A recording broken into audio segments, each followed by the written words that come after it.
اعوذ باللہ من الشیطان الرجیم بسم اللہ الرحمن الرحیم یا ایہا الذین آمنوا قاتلوا الذین یلونکم من الکفار ولیجدوا فیکم غلظہ واعلموا ان اللہ مع المتقین۔ اے ایمان والو، ان کافروں سے لڑو جو تم سے قریب ہیں، اور ہونا یہ چاہیے کہ وہ تمہارے اندر سختی محسوس کریں، اور یقین رکھو کہ اللہ متقیوں کے ساتھ ہے۔ اس آیت میں پھر اس مضمون کا خلاصہ بیان فرمایا گیا ہے جس سے اس سورت کی ابتدا ہوئی تھی۔ مشرکین سے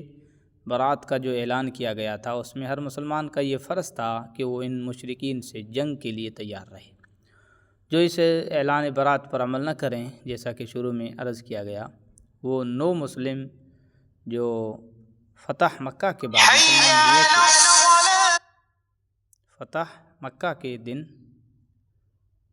فتح مکہ کے بعد مسلمان ہوئے تھے، ان کے دل میں اپنے مشرک رشتہ داروں کے لیے نرم گوشہ ہو سکتا تھا، لہٰذا آخر صورت میں انہیں دوبارہ متوجہ کیا جا رہا ہے کہ جس طرح اسلام کی تبلیغ میں ترتیب یہ ہونی چاہیے کہ انسان اپنے قریبی لوگوں سے ان کا آغاز کرے، اس طرح جب جنگ کی نوبت آ جائے تو اس میں بھی یہی ترتیب ہونی چاہیے کہ پہلے ان لوگوں سے جنگ ہونی چاہیے جو تمہارے قریب ہیں، ان کے بعد دوسروں کا نمبر آئے گا، یعنی ان کی قربت کی وجہ سے تمہارے دل میں کوئی نرم گوشہ پیدا نہ ہو جو تمہیں جہاد کے فریضے سے روک دے، نیز وہ لوگ تم میں کوئی کمزوری نہ پائیں بلکہ انہیں تمہاری مضبوطی کا مکمل احساس ہونا چاہیے۔ وَإِذَا مَا أُنزِلَتْ سُورَةٌ فَمِنْهُم مَّن يَقُولُ أَيُّكُمْ زَادَتْهُ هَٰذِهِ إِيمَانًا فَأَمَّا الَّذِينَ آمَنُوا فَزَادَتْهُمْ إِيمَانًا وَهُمْ يَسْتَبْشِرُونَ۔ اور جب کبھی کوئی صورت نازل کی جاتی ہے تو انہی منافقین میں وہ لوگ ہیں جو کہتے ہیں کہ اس صورت نے تم میں سے کس کے ایمان میں اضافہ کیا ہے۔ اب جہاں تک ان لوگوں کا تعلق ہے جو واقعی ایمان لائے ہیں، ان کے ایمان میں تو اس صورت نے واقعی اضافہ کیا ہے اور وہ اس پر خوش ہوتے ہیں۔ یہ کہہ کر منافقین دراصل اس بات کا مذاق اڑاتے تھے جو سورہ انفال میں فرمائی گئی ہے کہ جب مومنوں کے سامنے اللہ کی آیتیں تلاوت کی جاتی ہیں، جب مومنوں کے سامنے اللہ کی آیتیں تلاوت کی جاتی ہے تو ان کے ایمان میں اضافہ ہوتا ہے۔ وَأَمَّا الَّذِينَ فِي قُلُوبِهِم مَّرَضٌ فَزَادَتْهُمْ رِجْسًا إِلَىٰ رِجْسِهِمْ وَمَاتُوا وَهُمْ كَافِرُونَ۔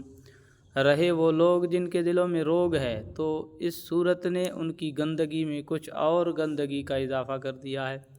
اور ان کو موت بھی کفر ہی کی حالت میں آتی ہے، یعنی کفر اور نفاق کی گندگی تو ان میں پہلے ہی موجود تھی، اب اس نئی آیت کے انکار اور استہزاء سے اس گندگی میں اور اضافہ ہو گیا۔ أَوَلَا يَرَوْنَ أَنَّهُمْ يُفْتَنُونَ فِي كُلِّ عَامٍ مَّرَّةً أَوْ مَرَّتَيْنِ ثُمَّ لَا يَتُوبُونَ وَلَا هُمْ يَذَّكَّرُونَ۔ کیا یہ لوگ دیکھتے نہیں کہ وہ ہر سال 1-2 مرتبہ کسی آزمائش میں مبتلا ہوتے ہیں، پھر بھی نہ وہ توبہ کرتے ہیں نہ کوئی سبق حاصل کرتے ہیں۔ منافقین پر ہر سال کوئی نہ کوئی مصیبت پڑتی رہتی تھی، کبھی ان کی خواہش اور منصوبوں کے خلاف مسلمانوں کو فتح نصیب ہو جاتی، کبھی ان میں سے کسی کا راز کھل جاتا، کبھی کوئی بیماری آ جاتی،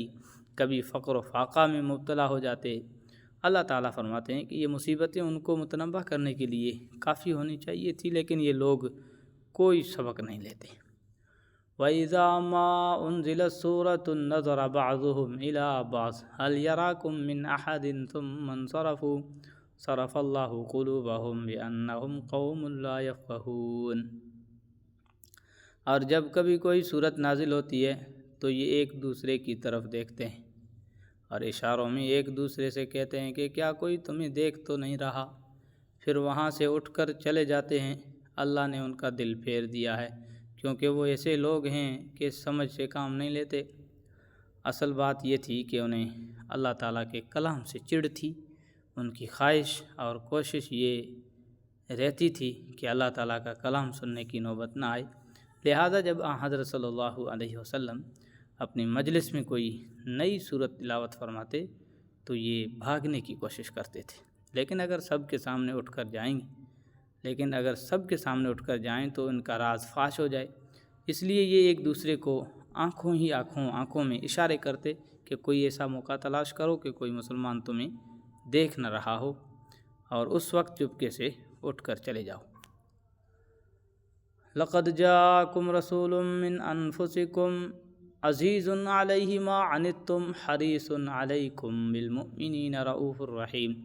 لوگو، تمہارے پاس ایک ایسا رسول آیا ہے جو تمہیں میں سے ہے، جس کو تمہاری ہر تکلیف بہت گراں معلوم ہوتی ہے،